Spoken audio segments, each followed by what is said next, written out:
What is up YouTube, it's Kingfisher745, and in this video we will continue the Spec Ops 26 task list.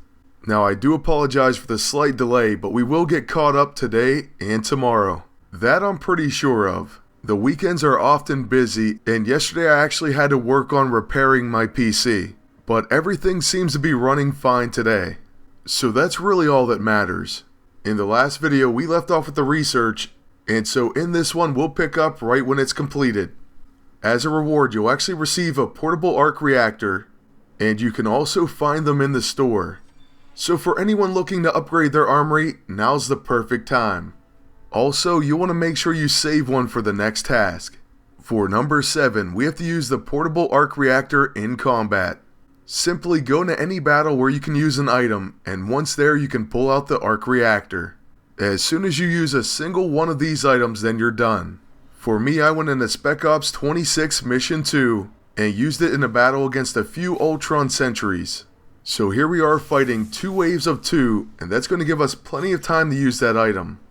By the way though, these Sentries are no joke, and I ended up finding that out the hard way. As far as grunts go, these actually end up being minions that are more dangerous than the bosses, or at least some of the bosses. And I do think that luck plays a part as well. Still, when facing them, just make sure you don't take anything for granted and keep your team healed up to full health. Oh, and watch out for that mind control. Oh, and if you're looking for a very good team with a lot of synergy and that gives you a nice team up bonus, I highly recommend Anti-Venom and Hybrid. Just watch out if you're facing multiple blasters. For Hybrid, you can actually switch his class, so you could go with the Tactician instead. Hybrid's Bruiser class of course has a lot of bleeds, but you know what? Robots don't bleed, so it won't even matter anyways. Instead you can just go with the best counter class alternative. But if you happen to be lazy like me, then Bruiser it is. I'll completely admit a lot of times when I'm using the not so perfect class, that's just because that's what I had it set on, and I didn't feel like changing it. So now you know one of my dirty little secrets. But here you can see task 7 is completed, we get 1000 silver, and now we can move on to number 8. Hopefully this one's easy for you because you should already have 2 stars of mastery in mission 1. If you did everything right you should have gotten at your first run through. So then once you get to task number 8, it'll just pop up completed right away. Simply collect your 200 experience and then move on to task number 9. For Sinister Centuries, you have to defeat 10 Ultron Sentries. They of course can be found in Mission 2. You will actually have no problem finding large groups of these enemies. I'm talking 6 at a time. And speaking of that, we found a high threat or a red threat, and we fought our final 6. Once again, I'm using the amazing Symbiotes team. And by the way, for Hybrid, I'm going to have his Tactician video very soon. In fact, look for that one this week. Also, Victor Mancha is past level 9, so I'm going to take a look at him in PvP this week as well. So yes, it won't be only task list videos. I will definitely have some PvP team ups as well. And we're going to be doing a nostalgic All Hail the King episode.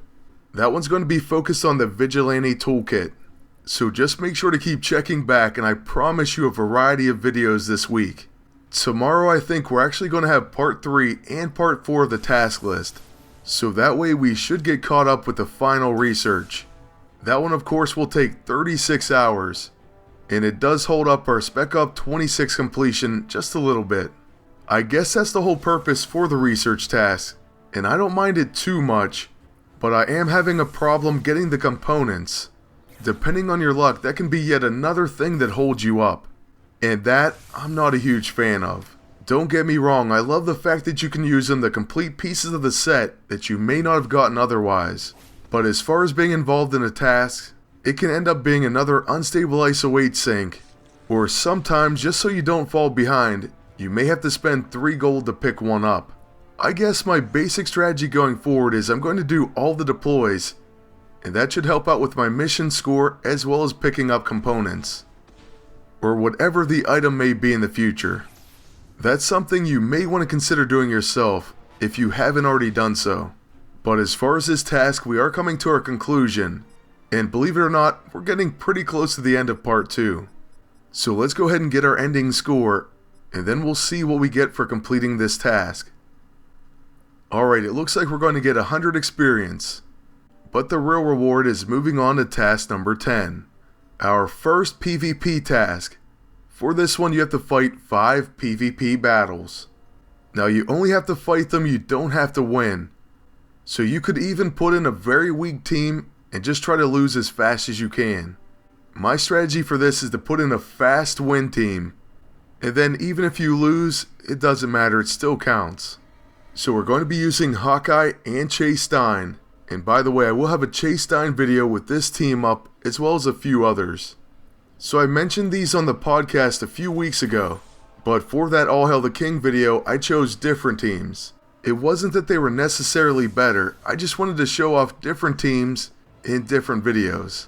So in that second Chase Stein video, we're going to have Hawkeye, Pestilence Beast, and another Runaway. We'll just show how versatile this character can be. And by the way, if you have other ways to lock out abilities, or types of abilities, then you can cause the enemy team to basically just stand around. That's one great thing that Chase Stein does offer. He also of course can target the enemy with his level 6, and that does count for knocked and loaded. Meaning that Hawkeye with his E-ISO will preemptively hit the opponent. After that, of course Hawkeye can continue to follow up his own attacks. And because of that, there have been times where he took out an enemy before they even did one action. Besides being amazing to witness, that of course is going to be invaluable, as it'll go a long way to winning that match. So depending on your turn order and luck, this could be quite a vicious team. In fact, very soon, they'll be making quick work of Null and Scarlet Witch. Let's go ahead and put pinpoint target on the enemy agent, and then I'm going to try to stun Null. Or at least we'll probably heal the smallest amount of health with our trick arrow. Then after that, the enemy uses You're Not Worthy, and because he's exhausted, that's the end of his turn. Next, the Light Fantastic is going to be a quick action, so we might as well use that, followed by the Fire Tornado. We'll just make sure we keep exhausting the enemies. Then we can attack that Blaster Scarlet Witch, plus gain tactical maneuvers, and attack their agent as well. That means in this one turn, we may end up taking down 2 of the 3 enemies. And that's exactly what happens. So finally, we're going to go ahead and flank the enemy Null, and then Hawkeye will easily take him out. As always, Chase Stein is an amazing setup teammate. He just complements so many other heroes. We do use pinpoint target just in case, but we really didn't need it. After our second arrow, Null is dead, and this task is going to be completed. So here we are with number 10, and after this you're going to get 1 CP and the blueprint for the Legion Pulse Rifle Mark 1. Here we have the weapon. It's an AoE with a preemptive attack, and it causes radiation exposure. So that's not a bad gun at all. But we all know what this blueprint means. The next task is going to be a research. So, for task 11, Pulsing with Power, first you're going to have to recover an advanced encryption component, and then you can create the Legion Pulse Rifle Mark 1 in the lab. Let's go ahead and use that link. It's right there in yellow and it's underlined, and that'll take you directly to the lab. Once there, we see the cost is going to be 40 unstable ISO-8, 5,000 silver, and it will take 12 hours. So let's go ahead and get that rolling on the video. And then like I said, tomorrow we'll get caught up with parts 3 and 4. So make sure you stay tuned for those. That's going to be it for this one, but I want to thank you all for watching and ask you to please like, comment, and subscribe. Then until next time, good luck and take care.